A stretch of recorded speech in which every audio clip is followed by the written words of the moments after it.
Let me start with a question. When you see a balloon flying, do you ever wonder if its color makes it soar, or is it something else? There's a story about a balloon vendor who released all sorts of colored balloons, red, yellow, black, green, to catch the attention of children. A boy once asked him, "Will a black balloon go up too?" The man smiled and replied, "It's not the color, it's what's inside that makes it rise." Now, this simple anecdote isn't just about balloons, it's about us. Our internal drive, our attitude, is the true helium. Research from Harvard highlights that 85% of job success comes from attitude, not knowledge. Yet, think about how much of our education system is devoted to facts that only account for 15% of our actual workplace achievement. So, why do some people, organizations, or even countries outperform others? Is it about resources, capital, or IQ? Actually, it's about cultivating what I call TQP, total quality people. These are individuals with integrity, character, and positive outlooks. Imagine a skyscraper. Its visible structure relies on a foundation hidden below ground, often making up the majority of its weight. Without that, it can't stand tall. Now you might be thinking, but can attitude really be more important than skill? Let's look at customer service as a technical term. You can train someone to say please and thank you, but unless the desire to serve is authentic, it shows. Sincerity is the difference between substance and form. The most effective training in the world is wasted if it's not built upon the solid foundation of attitude. Ultimately, our attitude isn't just a soft skill. It's the critical differentiator, the invisible driver that elevates both individuals and organizations. Are you investing in what's inside? Let's dig deeper. Where does attitude actually come from? Are we born optimists or pessimists? Or do we develop our outlook over time? The evidence points to the so-called triple E effect: environment, experience, and education. First, consider environment. That's not just your home life, but also your workplace, media influences, cultural background, and even politics. A supportive, ethical environment cultivates honest behavior. Think of it like the organizational culture companies spend millions trying to perfect. Ever noticed how some offices seem perpetually positive while others are draining? That's culture at work. Second, experience. Each interaction shapes us. A single positive encounter can build trust. A negative one can breed suspicion. Neuroplasticity, a technical term, means our brains are literally rewired by experience. If you've ever learned to distrust compliments because of past betrayals, that's neuroplasticity in action. Third, education. And here I don't just mean degrees or certificates, but values-based learning. True education teaches us not only how to make a living, but how to live. Now, you might argue, doesn't formal education give us the tools to succeed? The reality is, wisdom applied knowledge is what translates into lasting success, not just data memorization. So let's ask ourselves, are we actively shaping our attitudes? Or are we letting our environments and experiences dictate our mindset? The triple E's don't just form attitude, they determine our altitude. Now, what's the real impact of a positive attitude? It's easy to dismiss positivity as wishful thinking, but let's look at the data. Studies show that positive work environments boost productivity by up to 31% and reduce turnover by 25%. That's not just a morale boost, that's bottom line impact. Maybe you're skeptical. Isn't it enough just not to be negative? Actually, no. Just as absence of illness isn't health, absence of negativity isn't positivity. People with positive attitudes are caring, confident, patient, and humble. They become the fruit of all seasons welcome everywhere. Let me tell you a story. Imagine an organization where the culture is toxic, everyone's stressed, gossip is rampant, and innovation stalls. Contrast that with a team led by someone who inspires, values input, and celebrates small wins. Which team will thrive under pressure? Which one do you want to join? Here's a technical term. Emotional contagion. Like a virus, attitudes spread.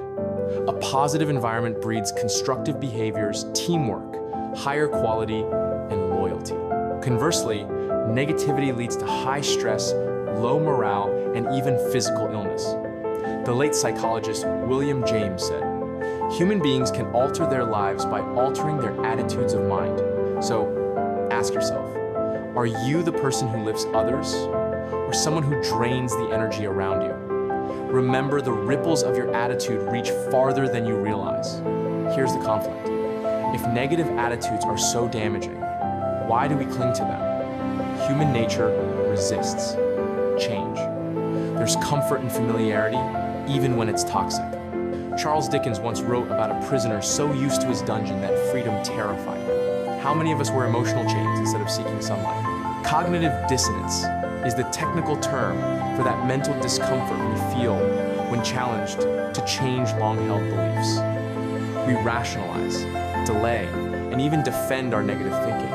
Some people suffer from paralysis of analysis or excusitis, fancy ways of saying we overthink or keep making excuses, never acting. You might be thinking, but isn't it hard to just flip a switch and become positive? Absolutely, it takes awareness, desire, and discipline. The first step is acknowledgement. Winners take ownership of their attitude. Losers blame the world, their upbringing, even the weather. Let me challenge you directly. What would your life look like if, starting tomorrow, you chose to focus on what's right instead of what's wrong? Try it for 21 days. Research says it takes that long to form a new habit. The discomfort fades, and soon, positive thinking becomes your default mode. Change isn't easy, but neither is a lifetime of negativity. Which pain will you choose, the pain of discipline or the pain of regret? Let's get practical. What steps can you start implementing right now? Shiv Khera outlines 8 actionable strategies. Think of these as your personal blueprint to win. Ready? Step 1, be a good finder. Focus deliberately on the positive in people and situations. Step 2, do it now. Procrastination is the silent killer of dreams. As Benjamin Franklin said, never leave till tomorrow that which you can do today. Step 3, cultivate gratitude. Count your blessings, not your troubles. Studies in positive psychology demonstrate that gratitude interventions lower depression and raise overall well-being. Step 4, commit to continuous education, not just degrees, but learning values, wisdom, and, to use a technical term, emotional intelligence.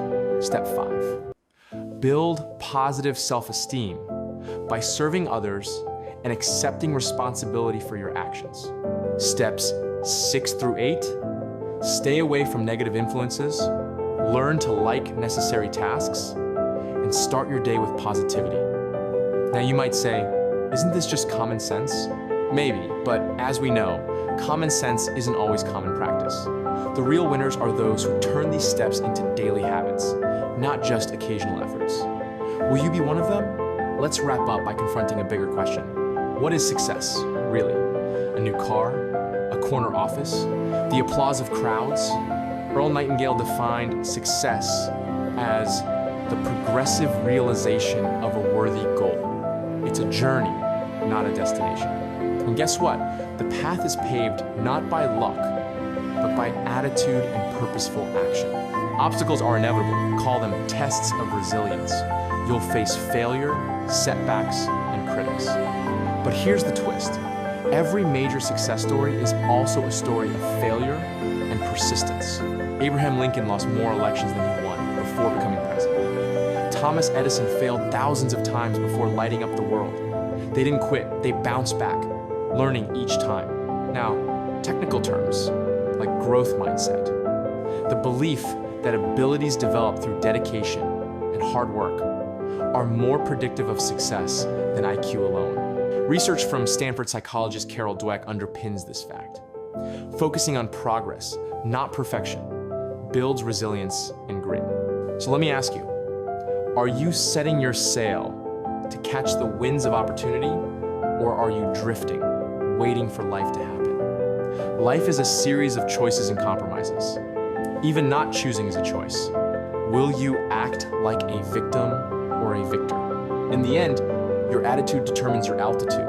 Success and happiness go hand in hand, but only if you define them on your own terms and pursue them with the right attitude. Are you ready to win? Not by chance, but by choice.